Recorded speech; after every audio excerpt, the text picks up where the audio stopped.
Hello everyone and welcome back to another Top Heroes video. Today we are going to be going over the new meta for the Horde faction. There have been some patches, some updates, some buffs and debuffs. So let's go ahead and go over what you should be building for your Horde faction team. Let's go ahead and dive right into it. We are going to be going over not only the heroes, but the skins, the pets, and the relics you should be running to maximize your potential with Horde. To begin, we'll go over the heroes. As you can see in this lineup, we have Beastmaster, Desert Prince, Storm Maiden, Wukong, Witch, and Warlock. This is going to be the best lineup that you can have currently in both PvE and PvP for the vast majority of content. Starting with Wukong, he is still going to be our biggest damage dealer. You're going to want to run the Titan set on Wukong, and you'll want to get the exclusive gear for this hero up second compared to Desert Prince, who will be first. Next, we have Desert Prince. Desert Prince is a tank and damage dealer. He provides tons of DPS, so we're going to be running the Titan set on this hero. We're going to be upgrading his exclusive gear first to level 20 because of the increase to shielded enemies.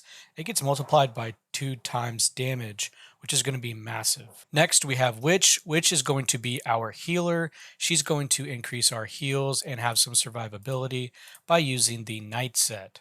You'll want to get this exclusive gear up to 10 because you are going to automatically gain 8 stacks of soul from this skill once you hit level 10. For our final mythic hero, we have Beastmaster. Beastmaster is going to be our hero that's going to be our primary tank. You're going to want to run the Blood Fury set on Beastmaster, and you want to work on getting this to level 10 as well because you're going to get an increase to the number of heroes that get the training effect from this exclusive gear, and you get a silence at 10 stacks for 1.5 seconds, so you get an additional CC. And then the controversy is going to be coming into what legendary hero you should be using.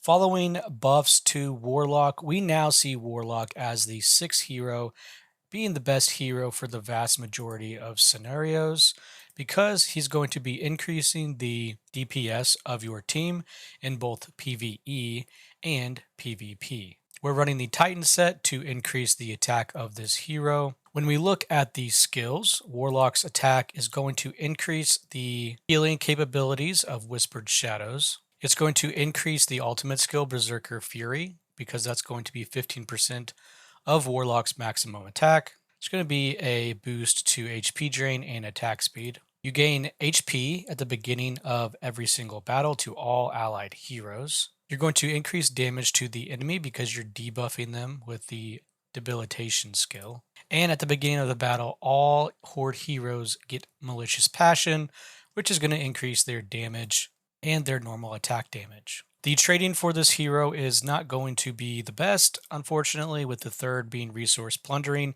However, this is still going to be a hero that you want to increase the base hero HP and hero attack for, so you'll want to trade this hero last. As far as the lineup goes, you can see some varying things.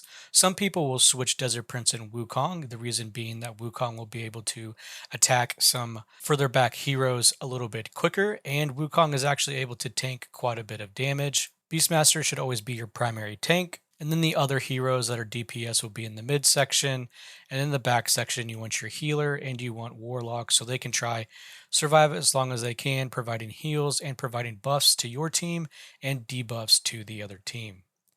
If you are running this, you'll have a bond of 30% damage increase, and you'll of course have the 6 hero faction aura that's going to provide damage increases of 35% and HP increases of 35%.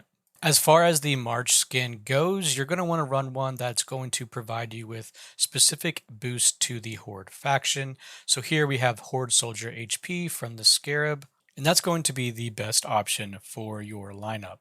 Next up, we have the castle skin. The one that you're going to want to have equipped is going to be Blazing Fortress because the use attributes increase soldier attack by 15% and hero critical rate by 15%. You'll also want to make sure that if you have the ability to, that you also own Tower of Chaos because the owned attributes for this are going to be much better than the owned attributes of Blazing Fortress.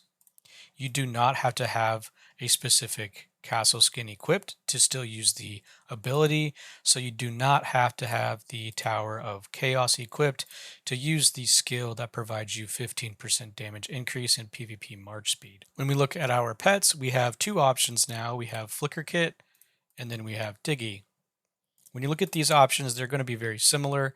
However, Flicker Kit is going to be more on the offensive.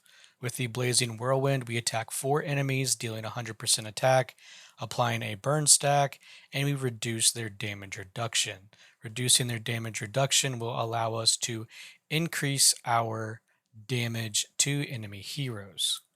Comparing that to Tiggy, Tiggy's going to be a little bit more defensive because she's reducing the enemy team's damage increase by 6% for 5 seconds. So she's going to apply a damage increase debuff rather than a debuff to their damage reduction, which allows us to deal more damage. Both of these are good options. At the moment, Tiggy is only pay to win, just like how Flicker Kit was until you hit Season 2, so just keep that in mind as well as you're building these options.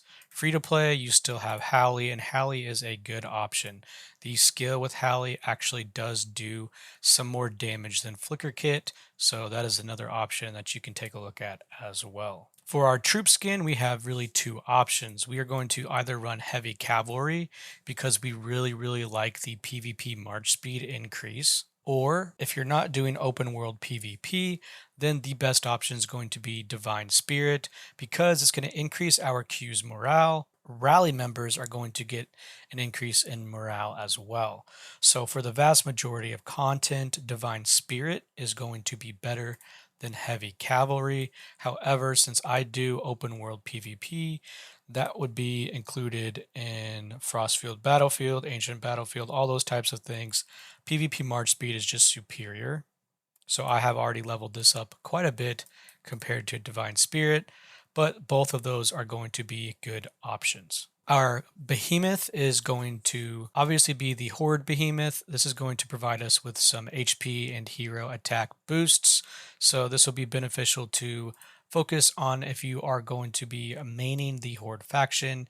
You want to put most of your resources into the Horde Behemoth. And last, we have our relics. So relics have changed here recently with the release of new sets that have become available for each faction. So if we click into this, we can see that there are now sets for relics. And for Horde, it's going to be the Dragon's Might set. You're going to get the Dragon Heart, Thunder Judgment, and Dragonbone Amulet. If you do not have the set unlocked, you're going to continue running Scales of Injustice, Duke's Signet Ring, and then Dragon Heart. However, once you have the full set, you are going to swap over. So you'll then replace Duke's Ring with the Thunder Judgment.